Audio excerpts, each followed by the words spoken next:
vou chamar o próximo painel, que vai falar um pouquinho do DREX, né, seria a digitalização do dinheiro e da tokenização também, né, de ativos. Então, para isso, vou chamar aqui o Walter, que vai fazer a moderação da W Fintechs. Por favor, Walter. A Caroline Nunes, da Infratoken. O Marcos Mocatino, da BitShop. E o Tiago Segantini, do BV. Obrigada, pessoal. Bom, pessoal, boa noite. Prazer, meu nome é Walter Pereira, sou fundador da W Fintechs, uma consultoria e uma newsletter também muito focada em inovação financeira. E hoje a gente vai conversar um pouco sobre o futuro, né, as perspectivas aqui e os desafios da nossa moeda digital, né, o DREX, a nossa CBDC. Então, eu acho que para a gente começar aqui, por favor, cada um pode se apresentar ali em 2 minutinhos, rapidinho, o que faz, a empresa que atua e como que a empresa está atuando dentro do DREX. Vou começar aqui, para quem falou de representatividade, estou aqui, e não pelas cotas, né? Enfim, meu nome é Caroline Nunes, eu estou envolvida com blockchain desde 2018, e a minha história com blockchain, ela, na verdade, ela começou de uma forma levemente irônica em 2012. Eu conto essa história, mas assim, só para mostrar como irônica é todo esse universo e o mercado em si, como a mentalidade do mercado mudou com o passar do tempo. Então, em 2012, meu ex-namorado ele tinha acabado de sair de um esquema de pirâmide da Telex Free, e ele chegou para mim e falou: eu tenho uma nova forma de ganhar dinheiro, vou minerar Bitcoin. Eu falei: poxa, sai dessa vida, vai trabalhar, vai fazer outra coisa. Enfim, ele desistiu da ideia, né, 2012. Desde então eu terminei o namoro, né, não falo mais com ele, e agora eu trabalho com blockchain, então a vida é bem irônica. Reviravoltas. O mundo dá voltas. Mas falando um pouquinho da minha trajetória profissional, eu estou aí desde 2018 muito envolvida na parte tecnológica dessa tecnologia. Eu lidero o time de produtos da Infratoken, então eu estou muito ligada ali aos desenvolvedores que colocam a mão na massa na parte da blockchain, e eu senti vários pontos ali do painel do Open Finance, eu ouvindo, eu pensei, peraí, eu já ouvi essa história antes. Então, eu acredito que é uma história que acaba se repetindo, principalmente em relação aos desafios. Acho que muito dos desafios a gente está encontrando aqui em relação à implementação do blockchain no mercado financeiro, e aí vem junto com o DREX, junto com todas essas outras questões. Mas é isso. Legal, pessoal. Obrigado aí pela presença de todos. Eu queria agradecer o convite da Regina.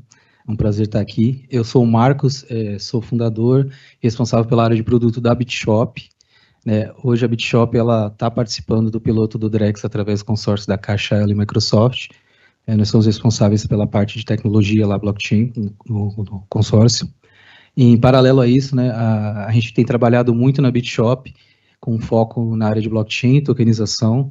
Nós desenvolvemos uma plataforma que soluciona o problema de escalabilidade da tokenização, e ela consegue desde fazer a estruturação de diversos tipos de token, fungíveis, semifungíveis, não fungíveis, até a emissão de forma escalável, a gestão desses ativos, e a gente trabalha com um novo conceito de tokenização que a gente chama de metatokens, que a gente consegue trazer para esses tokens toda a capacidade de você ter portabilidade dos dados de forma imutável, alinhada ao token, escalar a operação de uma forma mais sustentável e eficiente, energeticamente também, mas também capacidade da rede, você consegue executar mais transações com menos recursos de gás, e também você tem o DVP nativo, nesses tokens, então você tem a capacidade de trocar um tipo de ativo por outro tipo de ativo diferente de forma nativa, que é o que está sendo proposto no DREX também, através das negociações que estão sendo realizadas no piloto. E a gente tem também uma outra vantagem nesse contexto, que é a capacidade de integração com IA e dispositivos IoT. Então, a gente está fazendo um deep dive, realmente, assim, nos últimos anos. O BitShop vem trabalhando desde 2019, que foi quando foi, na verdade, 2018, porque a gente começou, né, de forma laboratorial ali, foi abrir a empresa em 2019, passamos pelo BN10 Garagem, Darwin, né, aceleração da Finasbac, e hoje a gente está aí participando do Drex. Bom, boa tarde a todos, eu sou o Thiago Segantini, sou aqui do BV, lidero aqui a área de arquitetura, negócios, soluções e software. Falando um pouquinho de mim aqui, a minha formação é basicamente tecnologia, então eu fiz colegial técnico, ciência da computação, tenho um MBA em gestão empresarial na GV também. E falando um pouco da minha experiência, do que eu estou fazendo, né, eu tenho mais de 20 anos aqui de experiência no mercado financeiro, eu basicamente trabalhei em bancos, né, e na área de tecnologia, né, quando eu olho para a área de tecnologia e no ciclo de engenharia de software, eu já passei por todos os papéis, desenvolvimento, análise, qualidade, testes, SRE, operações, arquitetura, né, então tenho bastante experiência em tecnologia. Há 1 ano e meio atrás, eu recebi um convite para vir aqui para o BV, liderar esse time de arquitetura, e foi aí que eu comecei a me deparar com blockchain, né? Me aproximei do time de tecnologias emergentes, então a gente estuda Quantum, IA, né? A gente tem vários casos aqui de uso de inteligência artificial aqui, generativa dentro do banco, né? Em operações, né, para aumentar a produtividade, atendimento ao cliente, e também dentro do ciclo de desenvolvimento. O BV é um dos participantes do Drex, então há 1 ano e meio atrás a gente começou essa história aqui junto com o Banco Central, e eu também comecei a minha história aqui em blockchain. Então, Walter, eu sou o mais novato aqui da turma do ponto de vista de conhecimento em blockchain, mas sou bastante entusiasmado, acho que a gente vai ter, eu tenho uma expectativa aqui da gente ter uma tarde, final de tarde aqui bastante agradável e trocar bastante experiência com essa turma toda aqui. Poxa, bacana. Um ponto que eu gostei bastante que a Carol trouxe é sobre os desafios, né, que a gente tem das outras tecnologias também que estão se repetindo agora com o Drex, né? Então a gente tem, por exemplo, o Pix, que é realmente um serviço, então ele tem uma finalidade e o usuário ele consegue sentir ali na ponta o benefício do Pix. E o Open Finance, muita gente fala que o Open Finance não tracionou tanto quanto o Pix, mas o Open Finance seria mais uma infraestrutura ali onde você consegue criar serviços a partir dessa infraestrutura, né? E o Drex, de certa forma, são os dois, né? É um serviço e uma infraestrutura onde você consegue criar as coisas. Uma coisa que eu gostaria de saber de vocês, pessoal, quais são as principais barreiras, tanto regulatórias como também tecnológicas, em relação à ampla adoção tanto do Drex como também dos ativos digitais. Se o Thiago quiser começar. Boa, vamos lá. Eu costumo olhar essa pergunta aqui, Walter, num ângulo um pouquinho diferente, né? Então, eu entendo que barreira regulatória é quando o regulador ele não entra. Por exemplo, o que acontece nos Estados Unidos hoje, né? Um regulador que não se aprofunda nesse tema, de CBDC, de blockchain, e não cria aí uma condição regulatória favorável. E é muito diferente do que a gente vê aqui no Brasil, né? O Banco Central vem liderando essa frente aqui com bastante maestria, então ele convidou as fintechs, né, os bancos, para discutir sobre o tema, ele ouviu a população, ele criou um laboratório para a gente poder experimentar, ele definiu fazer um piloto aqui, né, para a gente poder entender e encaixar essa tecnologia em casos de uso que façam sentido. E aí, o que eu percebo do ponto de vista de regulação? Que a regulação ela vem caminhando no mesmo compasso aqui da tecnologia. Então, à medida que a gente vai avançando na tecnologia, a regulação vai acontecendo. E o exemplo disso por exemplo, o novo marco de garantias, né? Um outro bom exemplo é a lei das VASPs, a lei que nos permite abrir e encerrar contas online, então eu não preciso mais ir em banco hoje para poder fazer isso. A CVM também, CVM 40, CVM 175, então tem diversas regulações que vêm acontecendo à medida que a gente vai avançando. Então, para a gente fechar aqui, eu enxergo que existem barreiras sim, né? Talvez a principal barreira hoje seja a questão da privacidade, que é o que a gente está tentando equacionar aqui dentro do Drex, estudando aqui soluções que nos permitam colocar a privacidade, estar aderente aqui à Lei de Sigilo Bancário, à LGPD, mas o regulador está muito engajado conosco aqui, e esse engajamento, essa condição que a gente criou aqui no Brasil, vai fazer com que a gente supere essas barreiras regulatórias e também tecnológicas, tá? Eu acho que o Thiago já frisou tudo aqui. Mas realmente é isso, né? O regulador que está capitaneando esse projeto, então você automaticamente você tem um alívio de barreiras assim em questões regulatórias, né? Como o Thiago falou, está tudo alinhado ali dentro, a parte de regulação está andando de mãos dadas com a tecnologia, né? A gente tem essa questão da privacidade que foi realmente o primeiro desafio ali no piloto.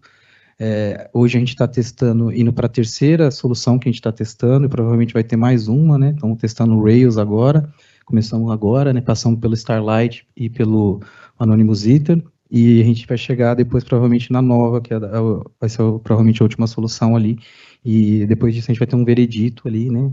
Em relação a isso. Então, eu acho que em questão de barreira tecnológica, hoje é realmente a questão da privacidade que está batendo ali com a regulação, mas vão surgir novos desafios depois disso também.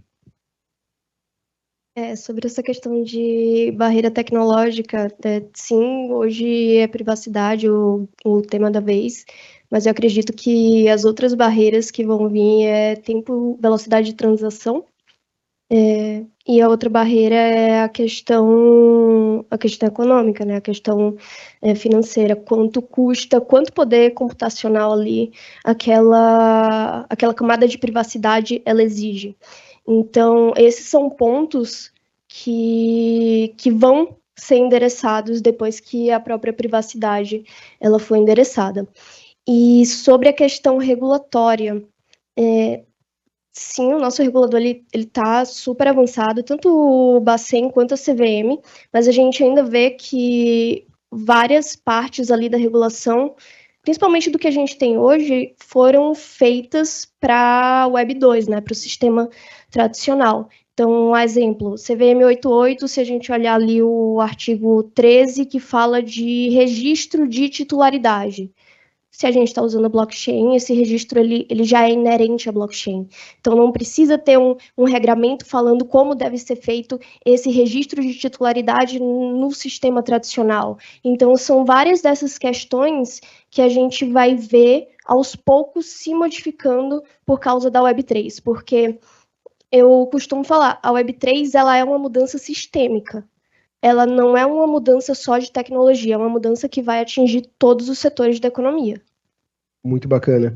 Eu acho que um ponto que vocês destacaram bastante, né, é o problema da privacidade, e um ponto até que eu estava conversando com o Thiago ali fora, era que o Drex ele tem um desafio, né, são 3 desafios ali principais. A transparência, garantir a transparência desse blockchain, garantir a privacidade desse blockchain, e a terceira é garantir uma boa experiência para você garantir a adoção em massa, né?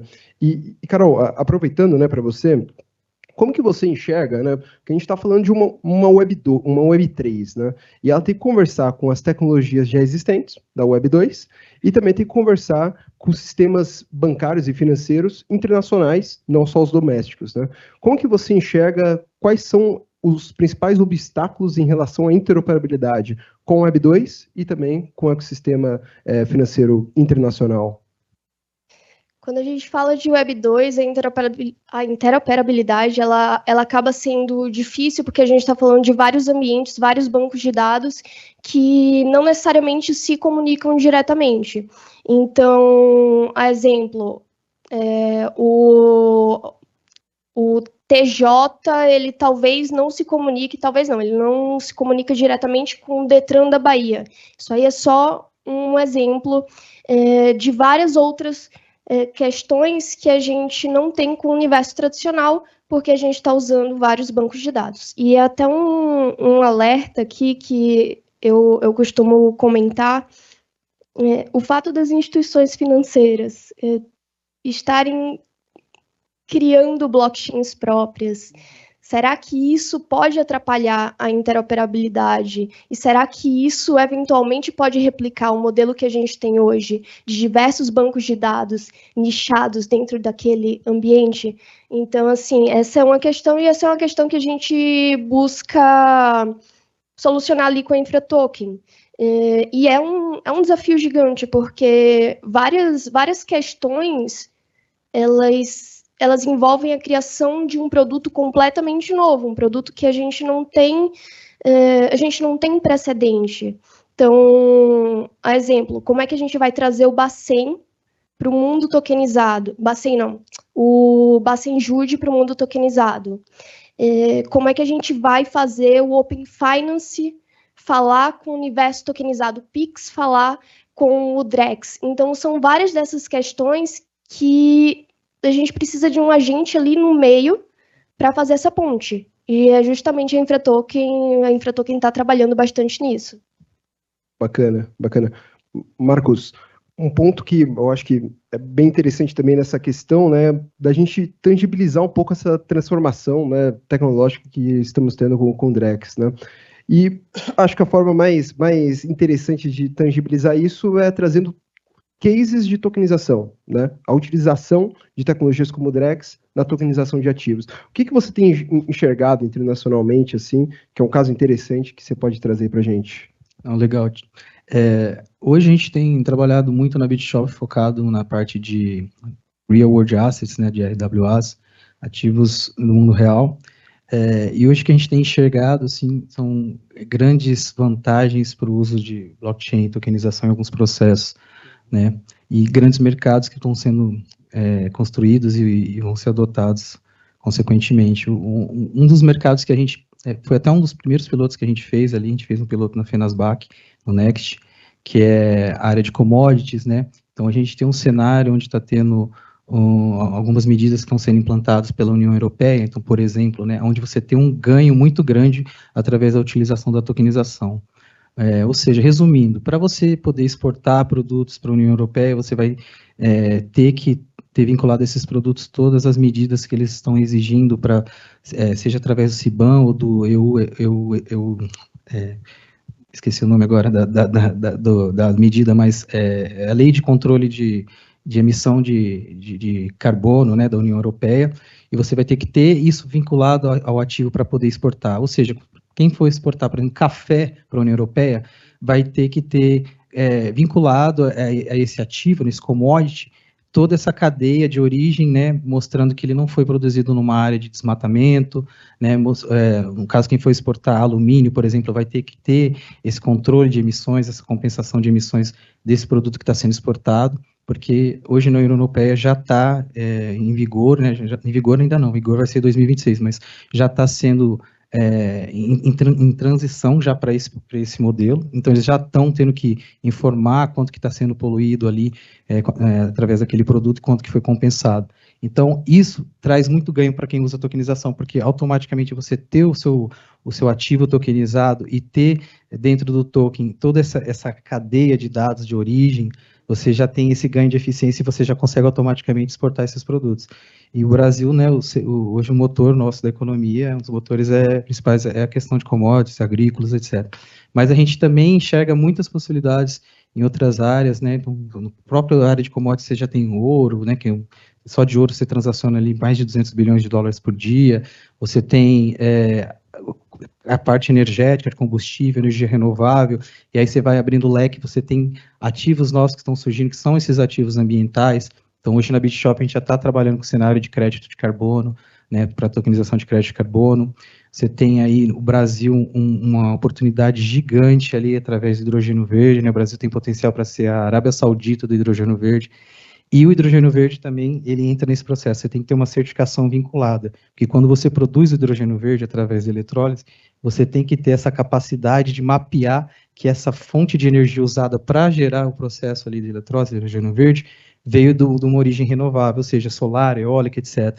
Então, hoje você consegue fazer isso como? Fazendo essa medição através de dispositivos IoT e trazendo isso em tempo real para um registro imutável em blockchain para garantir que aquele hidrogênio verde está de acordo com os padrões para, por exemplo, a Alemanha consumir, que é o que ela exige hoje.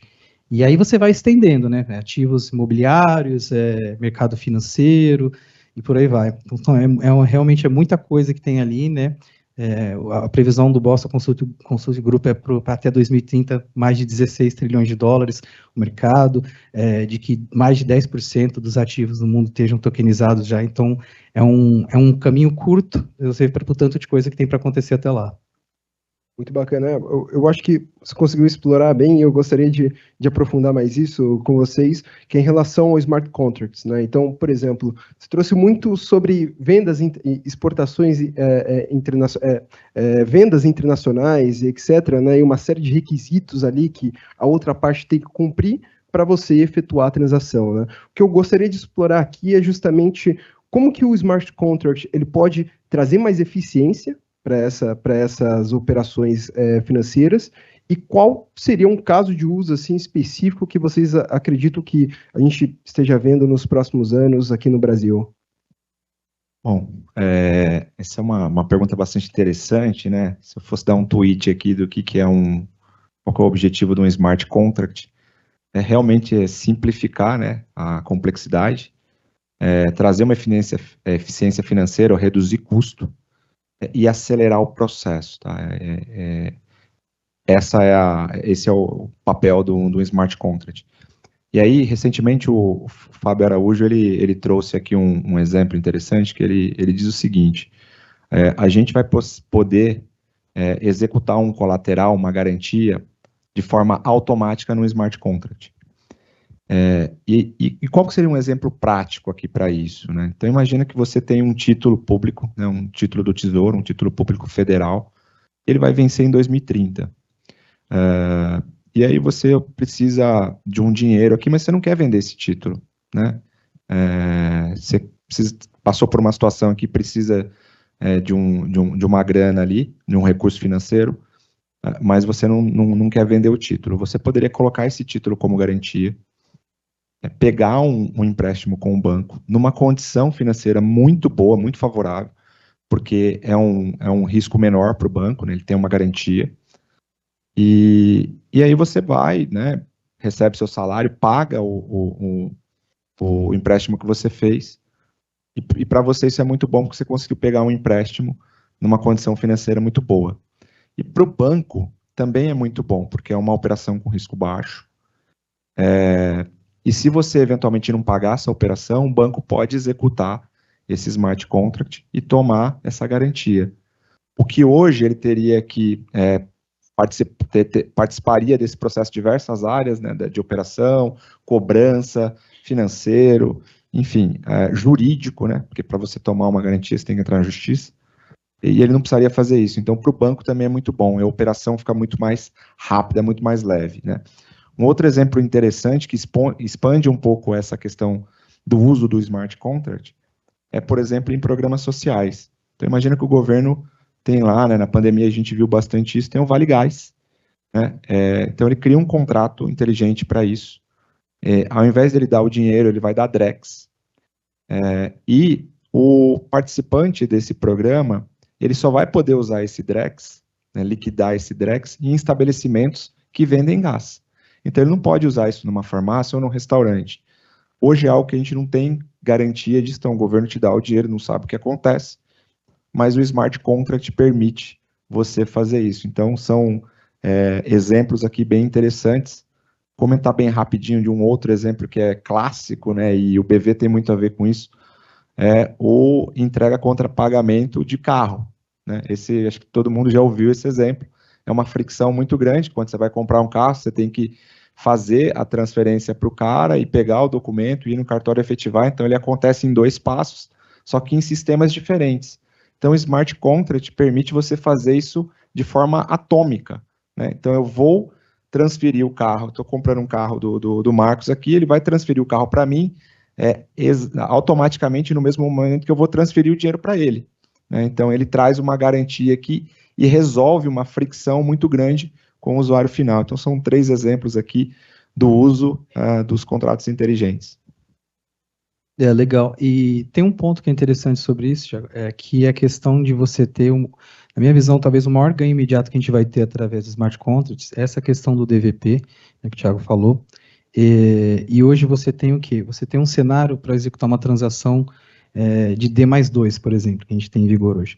Então, de uma forma simples para entendimento, a gente vai estar falando de uma mudança de um cenário de D+2 para 5 segundos, né? Então, a gente vai mudar esse cenário de negociação, onde você tem que ter intermediários, contrapartes ali que vão validar o processo, ele vai ser automático, ele vai ser uma troca instantânea, vai ser um delivery versus payment, que vai ocorrer através do tempo de processamento de um bloco da blockchain, ou através de outras medidas que tem que ter ali, mas vão ser cenários super reduzidos, a gente está falando de segundos.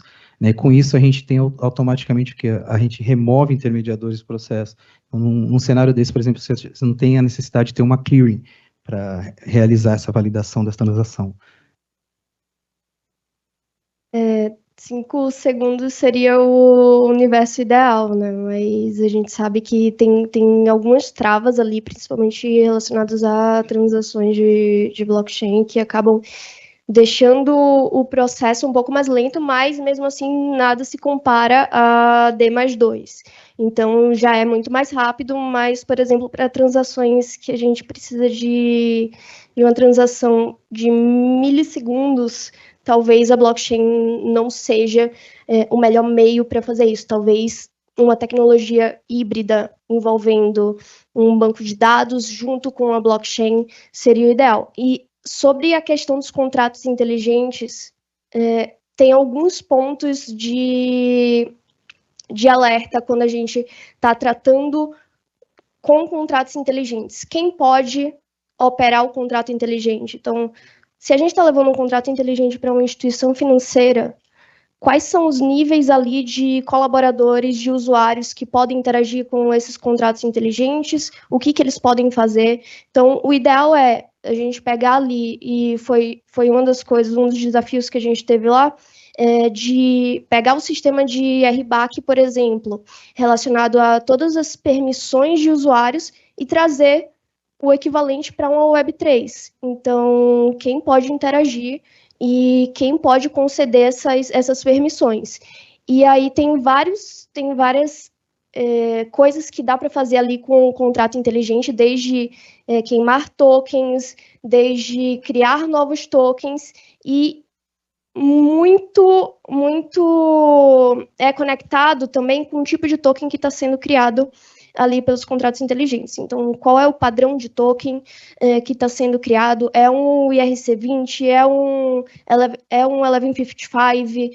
Ou é um token permissionado, que já tem padrões de tokens que, mesmo numa rede pública, eles se comportam de forma permissionada. Então, a instituição financeira, por exemplo, ela tem muito mais ingerência sobre esse token do que se esse token tivesse completamente num ERC20, por exemplo. Bacana. No final do dia, então, a programabilidade do dinheiro cruzado com a segurança ali do dinheiro. Quando a gente fala de Drex, a gente não está falando de rede pública também, a gente está falando de rede permissionada, né? Então muda um pouco assim, o funcionamento de uma para outra. Né? E eu quero explorar exatamente esse ponto, Marcos.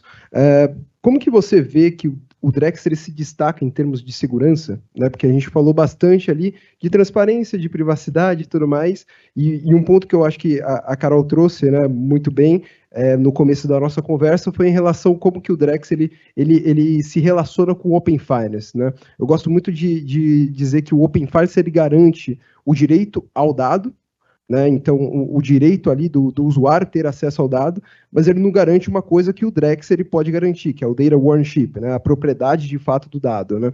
Então, como que o Drex, Marcos, ele se destaca em termos de segurança em relação às outras criptomoedas e também em relação ao sistema financeiro tradicional? Acho que é importante a gente entender qual que é a diferença, né, do funcionamento de uma rede permissionada como o Drex, da forma que ela está sendo construída, em comparação a uma rede pública, né? Então, hoje o Drex, ele é um arranjo, né, que ele é construído de uma forma permissionada, né?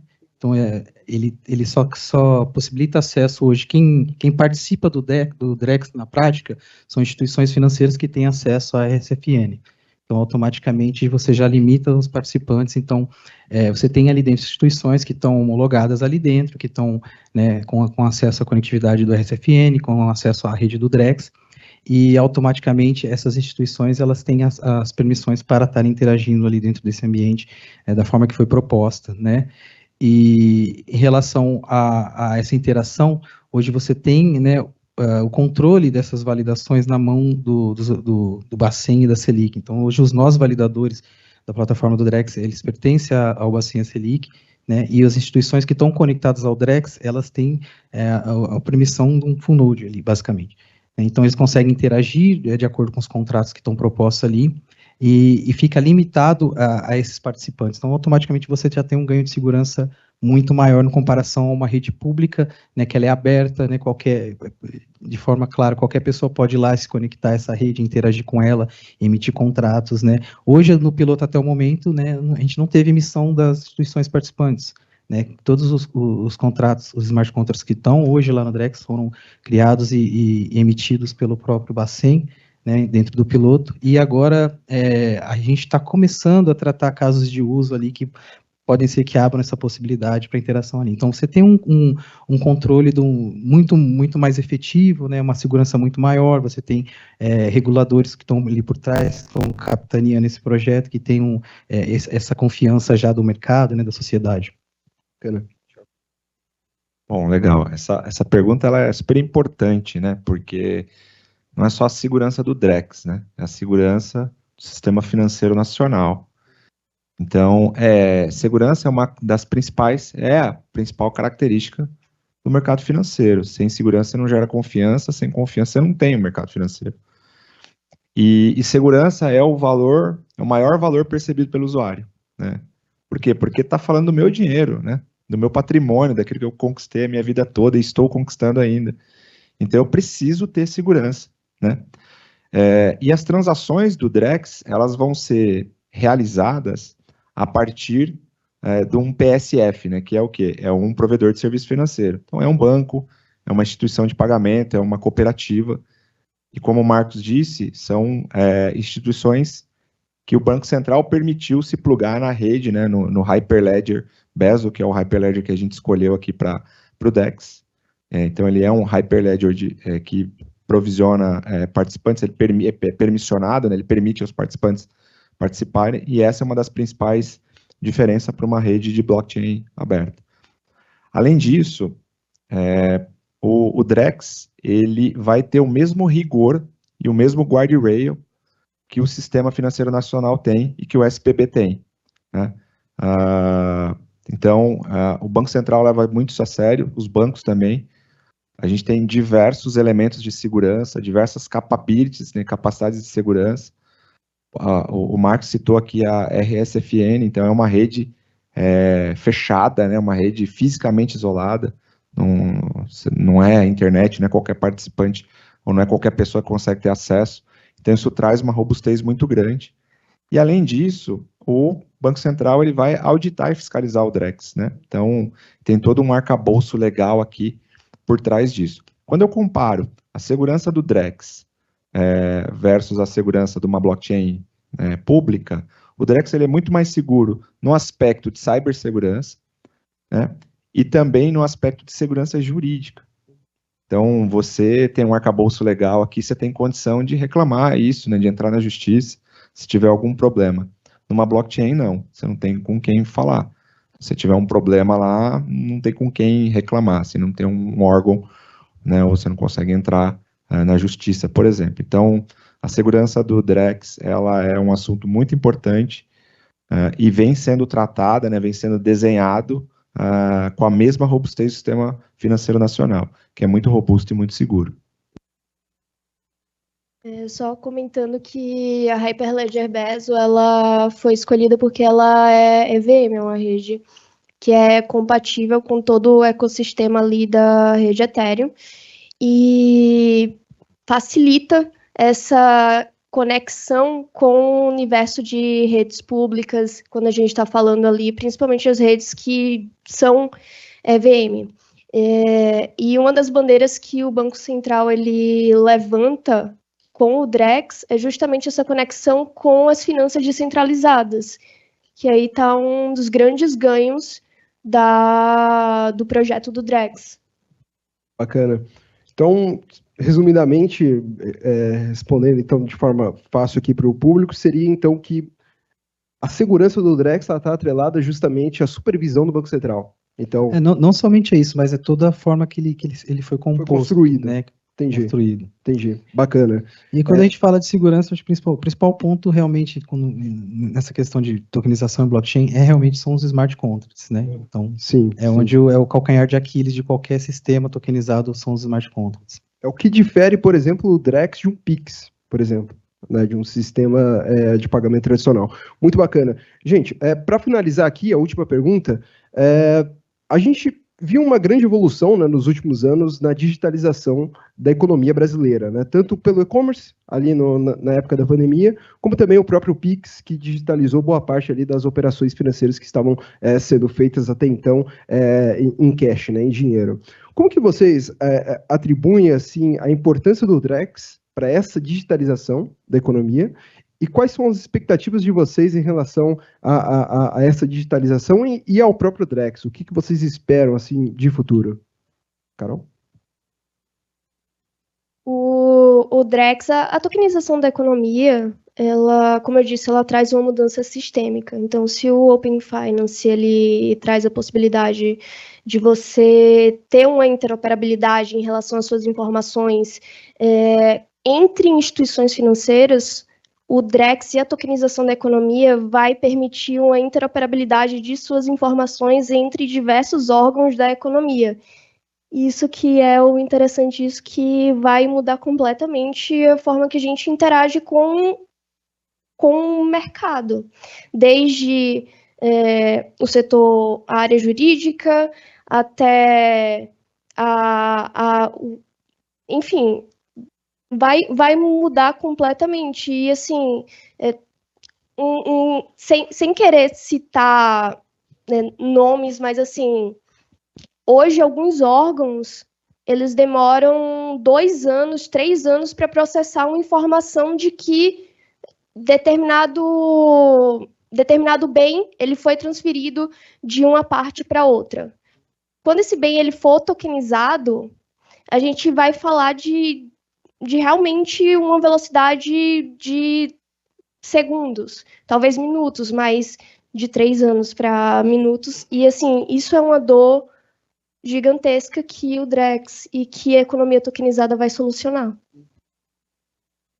Eu acho que hoje a gente está vivenciando no Drex num momento que recentemente a gente esticou, né, o piloto, né, a previsão agora é para o meio do ano que vem, né, e eu acho que muito disso tem a ver com o que o Thiago falou de acompanhar a questão da regulação, etc e tal, mas a gente está vivenciando um momento no piloto agora onde a gente está trazendo casos de uso e isso acho que vai começar a dar uma visão do que o Drex, de uma forma mais clara para as pessoas, né, porque diferentemente do Pix, né, que você tem algo mais direto, é um pagamento, é um valor que sai de um lugar para o outro, né, e simples, a gente tem uma infinidade de possibilidades que podem acontecer ali dentro do Drex, né, então a gente tem cenários que vão ter ganho, e eu falo que sempre a gente percebe a tecnologia de uma forma mais clara e mais valiosa quando ela começa a interferir no nosso cotidiano, né, seja de uma forma positiva ou negativa, né, quando a gente fica sem internet, sem Wi-Fi, o impacto que isso tem hoje em dia, né, ou de uma forma positiva, que é o Pix hoje, né, como você consegue, né, fazer um pagamento direto, rápido, instantâneo, de uma forma simples e clara. Então, isso hoje faz parte do cotidiano das pessoas, né, incorporou e elas conseguem perceber o valor de uma forma clara. O mesmo vai acontecer no Drex, né, quando elas forem negociar um imóvel, né, ou um carro, como o Thiago falou, né, e conseguir fazer isso de uma forma mais simples, sem ter aquela dor de cabeça, aquela insegurança toda, de ficar do lado da outra pessoa no cartório, no banco, para ver se o dinheiro caiu, etc. E tal.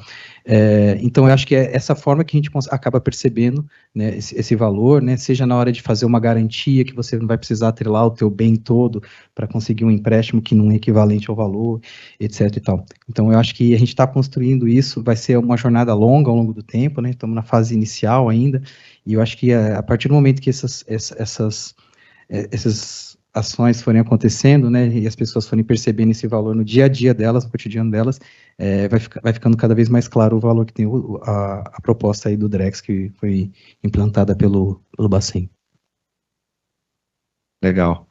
Complementando um pouco aqui o que os colegas colocaram, eu tenho 2 expectativas com relação aqui ao Drex, né?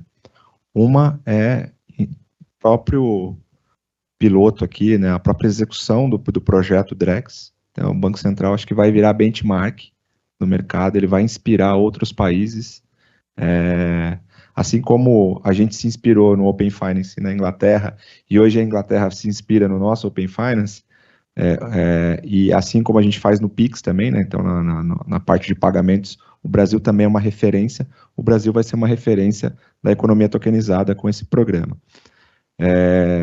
E uma segunda expectativa é que vai existir sim uma revolução aqui no sistema financeiro, e ela vai ser rápida, tá? Por que eu falo isso? O Banco Central ele monitora as importações de criptoativo. Nos 2 primeiros meses do ano, a gente importou 1,4 bilhões de dólares em criptoativos, tá? No Brasil, hoje, se tem mais investidores em cripto do que investidores em bolsa.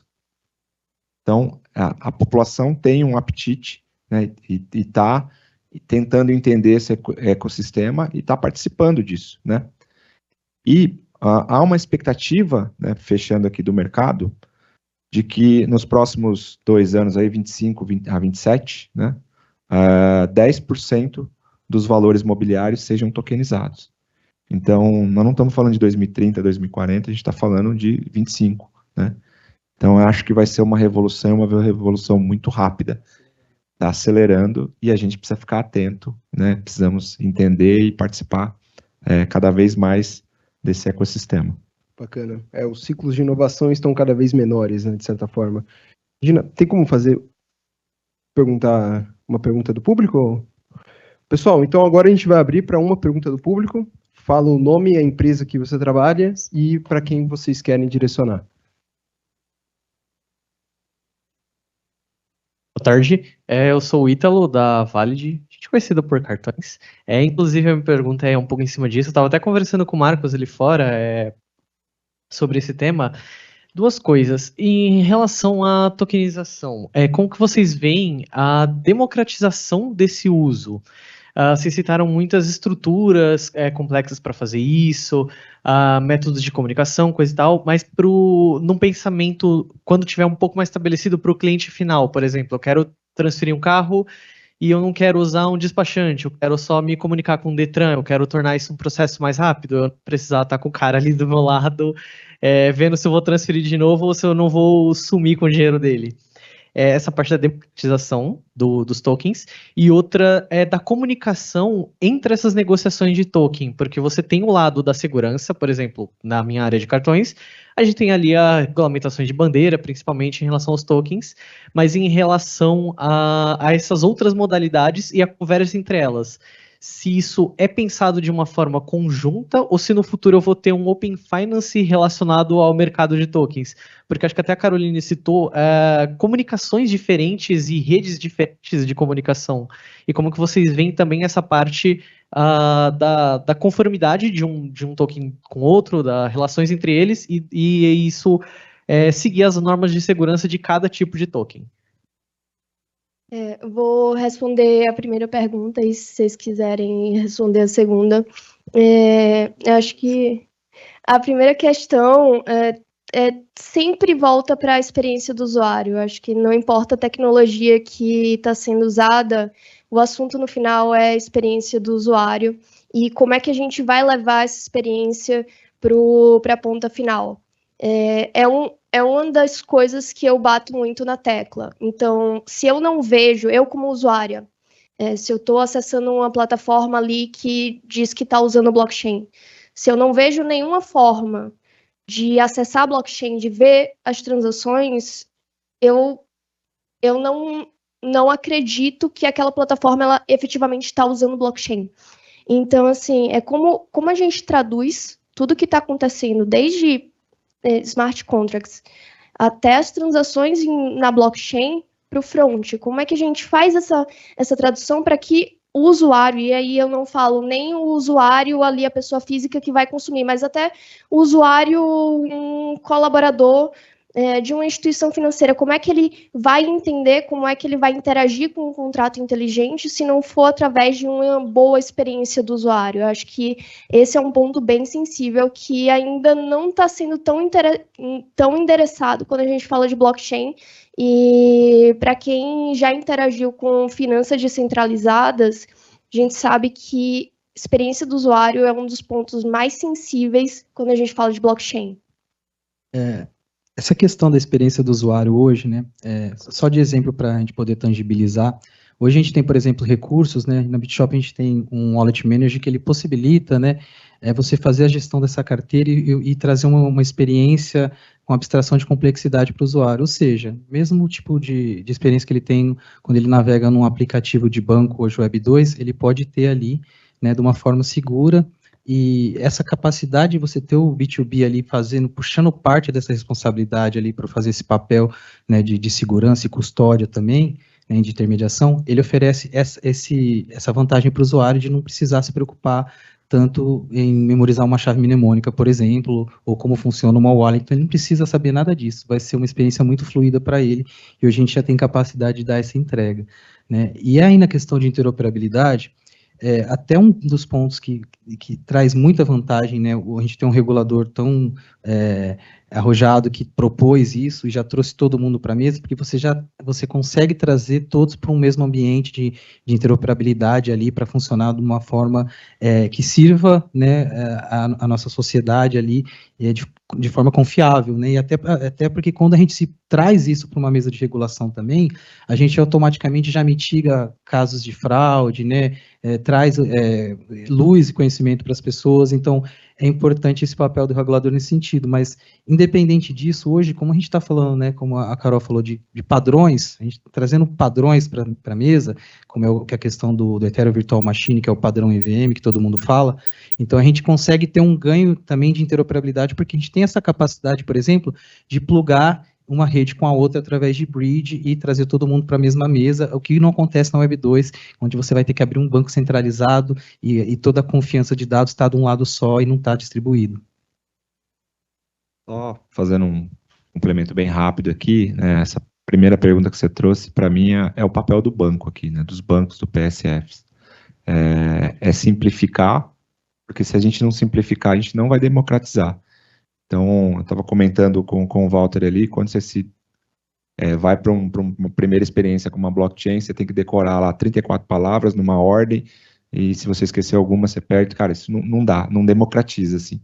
Então, os bancos têm o papel de simplificar essa interface, o usuário sequer vai saber que está operando em Drex, que tem uma blockchain por trás, e não vai precisar entender nada disso. E a interoperabilidade é um desafio, né, um trilema aqui da própria blockchain, também é um trilema aqui para o projeto do Drex, que é um desafio que a gente deve começar a trabalhar ele em breve, né, ainda não começamos, porque a gente está com foco total aqui na privacidade. Bacana. Então, basicamente, seria, além dos desafios técnicos e regulatórios, desafios de experiência, né? Bom, pessoal, muito obrigado pela participação de vocês, pela pergunta também.